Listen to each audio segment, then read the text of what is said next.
In this video, I'll show you how to easily transfer files from your computer to your mobile phone without using any cable or app. First, open your browser and go to Google. Now search for ShareDrop and open the official website. Once the website loads, you'll see a simple interface. Make sure both your computer and mobile phone are connected to the same Wi-Fi network. Now, open the ShareDrop app on your mobile phone. Your phone will automatically appear on the screen as a nearby device. On your computer, click on the device name that appears.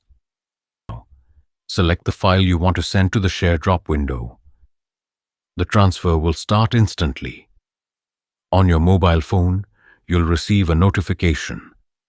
Accept the file, and it will be saved directly to your device. That's it. You've successfully transferred files wirelessly without installing any app. This method is fast, simple, and works on any device with a browser.